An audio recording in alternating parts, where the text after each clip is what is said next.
अध्याय 6 ध्यान योग श्लोक नंबर 26।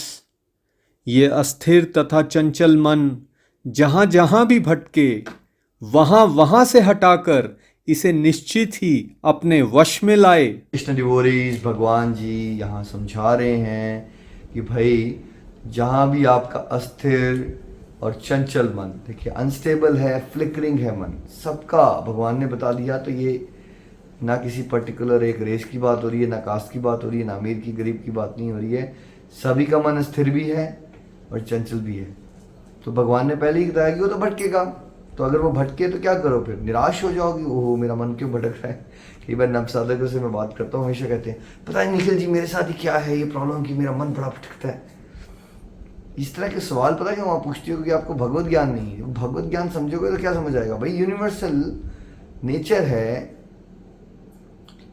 जैसे एक छोटा सा बच्चा एक जगह कॉर्नर में बैठ के एकाग्रचित्त नहीं हो सकता, वो कुछ ना कुछ करता रहेगा। वैसे ही हमारा मन क्या होता है सभी का, वो चंचल और अस्थिर होता है। तो भगवान जी सजेस्ट क्या कर रहे हैं कि भाई वो जहां भी भटके, है ना, वहां से खींच के उसको वापस लाओ। कहाँ भटक सकता है मन? या तो वो आपके करियर की तरफ घुस सकता है, राइट, सोचना शुरू कर सकता है इसने मुझे ऐसा क्यों कहा था, इसने मेरे से बदतमीजी क्यों की, इसको मैं मजा चखा दूंगा। या वो आपकी फैमिली के किसी टॉपिक पे घुस सकता है, ठीक है। या तो वो ऑपोजिट जेंडर के अट्रैक्शन के थॉट्स ला सकता है।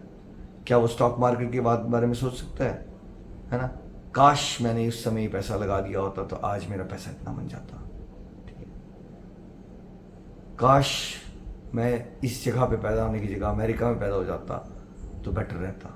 क्या वो कंपैरिजन के विचारों में ला सकता है? क्या वो जेलसी के विचारों में हमें भटका सकता है? क्या वो वासनाओं के विचारों में? यस, कुछ भी। मन क्या है ये समझ लीजिए, माया का दलाल है। वो एक मशीन है, इसमें अनलिमिटेड थॉट्स की फायरिंग हो रही है।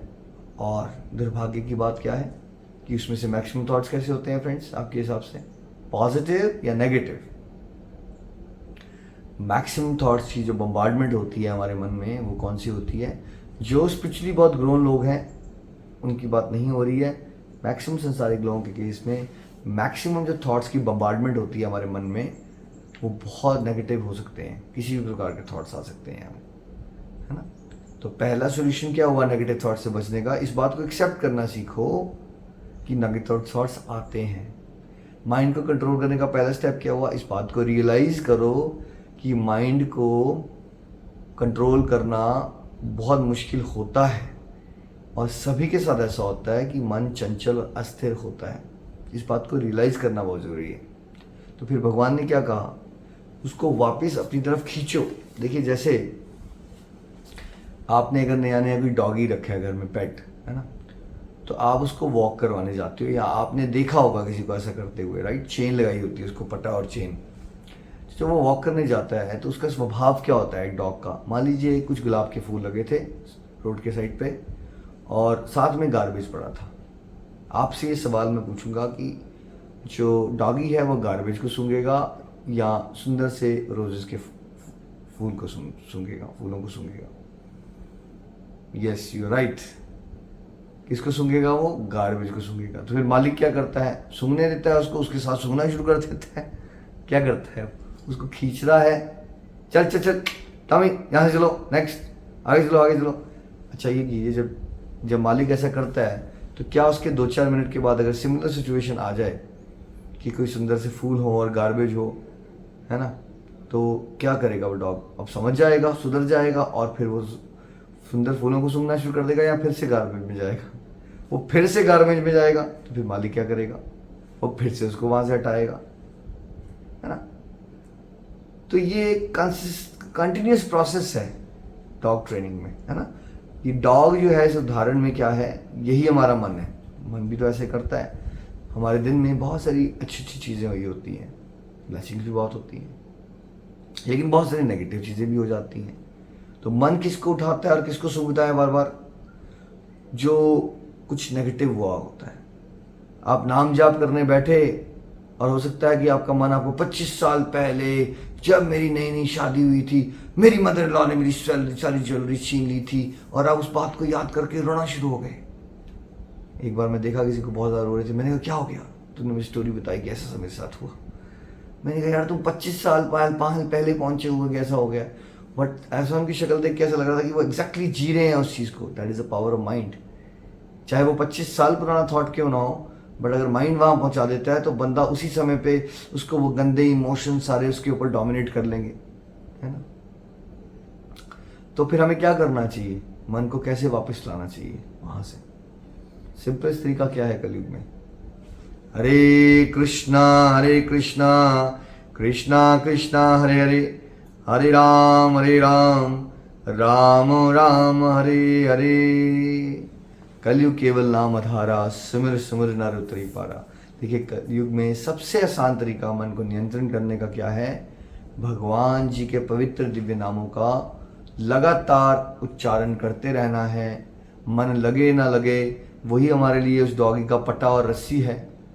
जब आपको याद आए ओ भटक गया है मन, तो क्या कीजिए? फिर से नाम जाप शुरू कर दीजिए। हमें अभ्यास करना है कि हम अपने माइंड को ज़्यादा फ्री टाइम ना दें, क्योंकि खाली दिमाग शैतान का घर।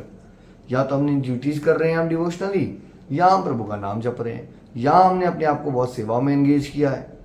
तो जैसे हम ज़्यादा फ्री रहेंगे ना, वहाँ पे जो मन है वो क्या करता है? वो डिस्ट्रक्टिव हो जाता है, वो शैतानी हरकतें करता है और उल्टी सीधे ट्रैक को लेके जाता है। अब आप जाप कर रहे हो, आप ये भी पूछ सकते हो जाप करते हुए भी मन भटक जाता है, कोई बात नहीं। जैसे ही आपने रियलाइज़ किया आप जाप कर रहे थे और आपको रियलाइज़ हुआ ओह मैं तो अपने बेटे के बारे में सोच रही हूँ कि हाय मेरा बेटा हॉस्टल में खाना खा रहा है या नहीं खा पा रहा होगा ठीक से। जैसे ही आपको ये याद आया कि आपने जाप कर रहे थे, आप फिर से हरे कृष्ण कृष्ण कृष्ण हरे राम राम राम हरे हरे। फिर हो सकता है कि एक आधे मिनट के बाद आपका मन जो है वो आपको ले जाए आपके किसी और विचार पे, मैं रात को खाना क्या बनाऊंगी, है ना, या कल केस में क्या होगा। जैसे ही आपको याद आया कि मैं जाप कर रहा हूँ, फिर वापस कीजिए उसको। और जो इंसान ऐसी 1-2 साल की प्रैक्टिस करता रहता है, धीरे धीरे इसका मन जो है वो नियंत्रण में आना शुरू हो जाता है। और मन कहाँ भी भटके उसको काबू में लाने के और प्रैक्टिकल तरीके क्या हैं? देखिए थोड़ी थोड़ी तपस्या शुरू कीजिए। मतलब जहाँ पे व्रतों का रोल है, व्रत क्या करते हैं? आपको माइंड कंट्रोल देते हैं। व्रत क्या हो सकते हैं? एक फूड का व्रत नहीं होता है ज़रूरी, सारा कुछ वो भी ज़रूरी है, बट अगर उसके अलावा आप क्या कर सकते हो? आप निंदा चुगली से व्रत कर सकते हो। आज आप ट्राई कर सकते हो आज पूरा दिन मैंने किसी के बारे में कोई अपशब्द नहीं बोलना है। और अगर फ्रेंड सर्कल में फंस भी जाऊंगा उनको बोलूँगा यहाँ से वहाँ से कट लूँगा, या बोलूँगा सॉरी यार, बात नहीं करूँगा ज़्यादा, या आज मैं कुछ देर के लिए मौन व्रत धारण करूँगा, आधे घंटे के लिए कर लूँगा, 1 घंटे के लिए कर लूँगा, या आज कुछ देर मैं फ़ोन से दूरी वाला व्रत धारण कर लूँगा। तो ये सब छोटे छोटे स्टेप्स हैं जहाँ पे आप मन का नियंत्रण करना सीखते हो, है ना। तो मन भटकेगा, बट आपको क्या करना है? उसको वापस लाना है। इसलिए सत्संग साधना सेवा में अपने लाइफ को डेडिकेट कीजिए। जिसने ये टॉपिक नहीं देखा है, गोलक एक्सप्रेस यूट्यूब पे जाके आप ढूंढ सकते हो। अध्यात्म की 4 स्तंभ, 4 पिलर्स ऑफ स्पिरिचुअल लाइफ, सत्संग साधना सेवा सदाचार, क्योंकि ये रेगुलरिटी से करते रहने से हमारा भटका हुआ मन नियंत्रण में अवश्य ही आ सकता है। श्रीमद् भागवत गीता की जय।